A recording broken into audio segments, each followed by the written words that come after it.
Good afternoon, everybody, and thank you, obviously, for attending this video. My name is Adam Riegel. I'm the city manager here for the city of Platteville, and this is going to be the start of a new series we're calling Living Local and Loving It. What this series is entailing is going to be a bunch of different videos that are either with businesses, obviously residents of Platteville, events, and it really kind of entails into our strategic planning, marketing, and trying to tell a better story about Platteville and different, things that are going on, some things that people may not even know existed in the city, and really talking with individuals like Mike Mair here next to me, who has been in Platteville for a long time and is kind of in talking with him is really a jack of all trades. You obviously have a business that has been located in Platteville for a while. You've been a resident, and as you can see in front of us here, you're also an author. So yes. I guess the first thing we'll kind of kickstart with is, how long have you been in Platteville, Mike? We moved to Platteville in 1977, and I actually started a music store, and most of you out there recognize the name of that music store as Mound City Music. It was located on South 4th Street, right next to where Steve's Pizza used to be, and operated the music store for quite a number of years. And as time went on, we developed an expertise in audio, and especially some wireless microphone technology. We had audiologists from the state of Iowa approach us, asking us if we knew enough about this technology that we could design a sound system that could be used in an elementary classroom to help teachers project their voice to students. This started with special education because there are children in special education that do have hearing loss. And so it started there, but then it spread to general education, particularly with elementary children. We have these systems, of course, throughout Platteville. The music store came to a halt when we started Lifeline Audio Video Technologies back in 1990 and pursued that goal to be able to amplify elementary classrooms, also some junior high classrooms, and even some high school classrooms. And that morphed into a business that covered many, many different bases, from commercial AV to continuing to work with school districts. And as co-owner of the company, I was with the company for many, many years. And then finally, the last old fellow left in the building. So in 2016, I left and started a new company, My Hearing Loop, at the Platteville Business Incubator, out across from the radio station in Industry Park. And the goal of our team is that we create hearing loops, which is a magnetic field in a room that allows people with hearing aids to pick up audio out of a magnetic field with no background noise in their hearing aids. It's tremendously beneficial. And that is what I'm doing to this day. No, I think that's great, and obviously we appreciate that you're providing that service not only to our school districts, but also to our residents. I think that's been a great success, and obviously you've also put a lot of the hearing loop in some of our facilities that we have here. Yes. Within the Brodsky Center, I think is one that was Yes. the most recent one that you guys have done. So that's definitely a great service. But as you can see, we obviously have a book here in front of us. So if you didn't know, he actually is an author.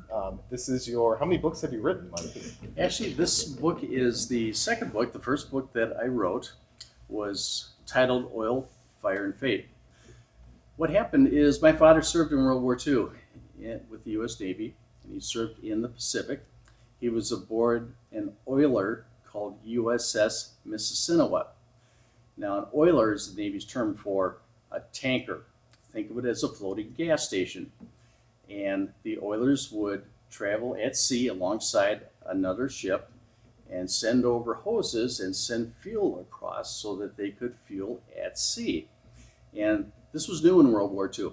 This was a logistical support that was vitally important so the fleet could fight its way to Japan during World War II. Now, there were thousands and thousands of sailors that served aboard auxiliary ships during World War II. Not everybody was on a combat ship. There was a huge logistical support force. And my father, John Mair, was part of that.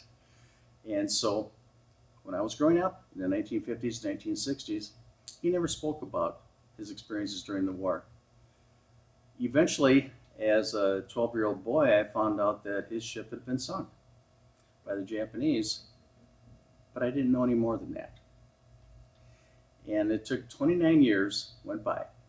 And finally, my son, BJ, Brian Mair, broke the ice with Grandpa in 1995 because he was preparing a paper for school here at Platteville Middle School, Sure. and he decided to write something about Grandpa Mair. Well, he asked Grandpa Mair about a ship that had been sunk. I recall that day quite well. It took Grandpa Mair back quite a bit. But a grandchild can often open doors that an adult child cannot, Sure. no matter what the culture. And so BJ opened that door, and Grandpa began to talk about what happened. I started on a quest to write his personal story, but that soon became a much larger project. Right. Because I realized there were so many people involved, both the Japanese, the Americans, the Ulithi natives in the area where the ship was sunk, and I decided to try and write the entire story. So the first book was quite large, Oil, Fire, and Fate, available at the Platteville Public Library, was a 900-page work that I self-published. Well, that's a pretty big book. I would say. Most people are not going to read a 900-page Sure. book. And so thankfully I had a couple of naval authors contacting me and said, Mike, this story's too good. It's a human drama tale that needs to be told Yeah. about a secret weapon Japan developed called a Kai-10. So the book Kai-10 tells the human drama tale from Sure. both the Japanese and the American perspectives. Thankfully, most of these veterans were still alive when I did much of the research for this book. And this book was published in both hardcover and paperback in 2014. Sure. It was published again in 2015. And surprisingly, the Japanese published it in the Japanese language in 2017. Oh, wow. Which is unusual Yeah. because they typically do not publish anything about World War II. But as I was told, they felt it was a very fair and balanced account from both sides that was the truth. And that was what convinced them to publish it in Japanese. And I'm very proud of that. How much time did it take you to do the research? So it was published in 2014, but as you indicated, it was multiple years of research. So how long did it take you roughly to kind of gather all that information? Are we talking about decades? Well, I mean, you tell me. Actually, I started my research really with my father. I had to dig into the National Archives, but I found that all the documents were classified. Sure. So the first step was to get the documents declassified and take a look at where the ship had gone and what the ship had done.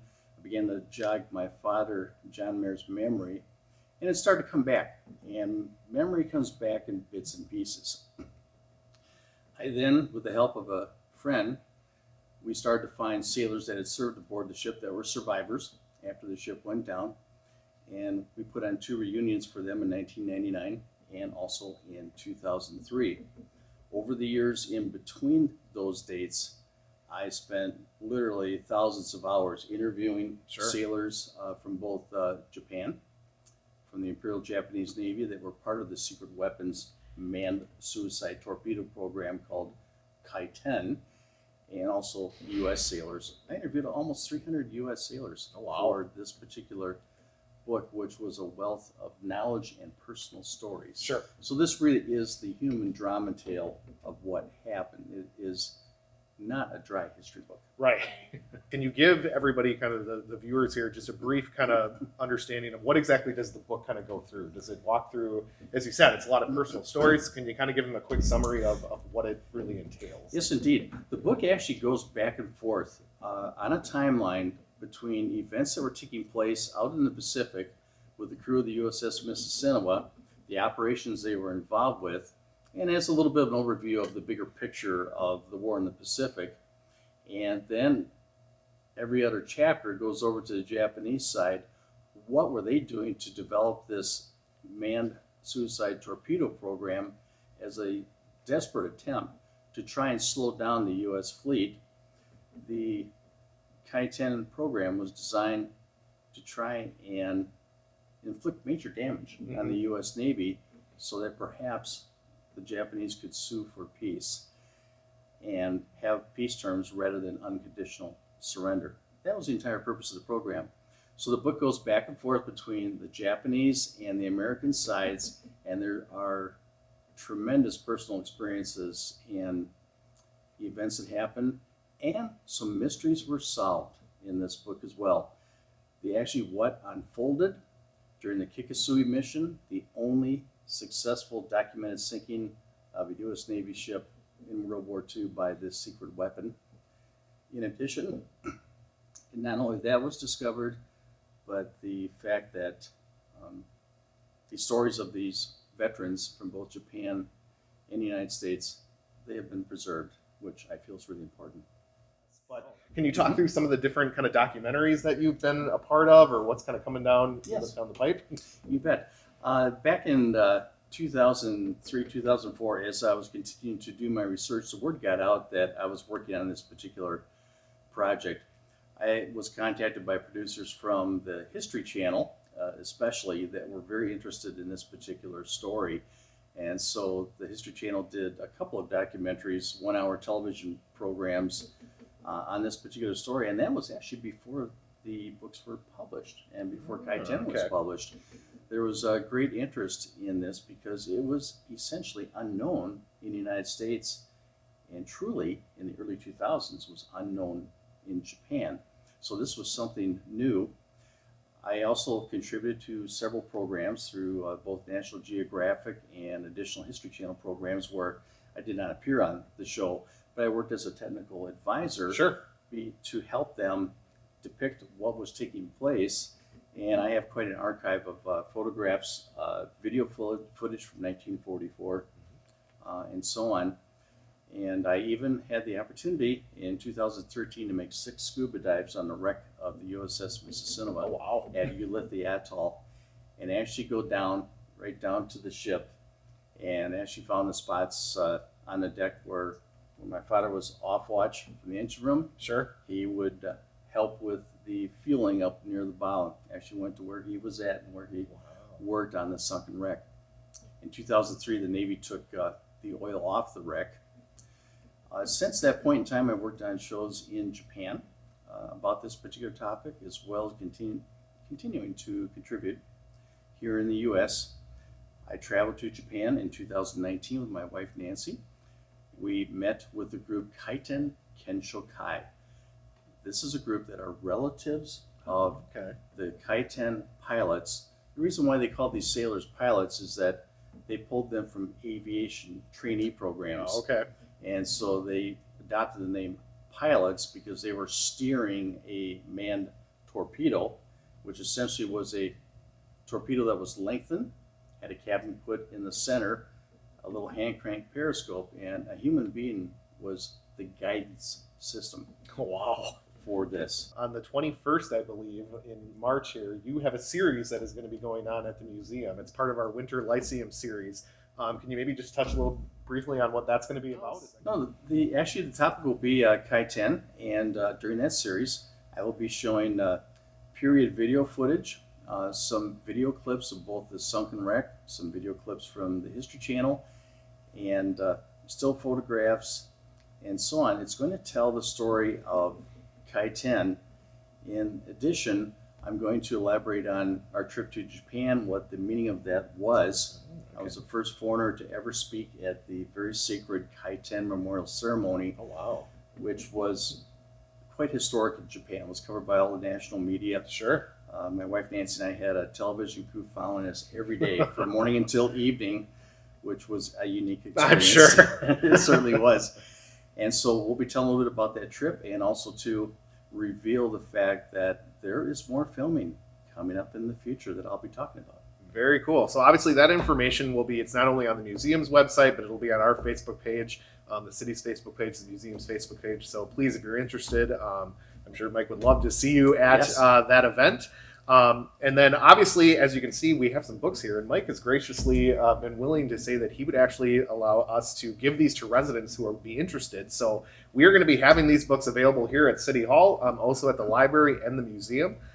So again, I think, Mike, I just want to thank you for taking the opportunity to kind of explain this. I think this is the whole point of kind of what our Living Local and Loving It series is about, is getting to know more about Platteville. I don't think there's a lot of people that would have realized we had somebody in, our city that has really done some serious research and has kind of been globally all over the place. So again, thank you very much for taking the time to speak with us today.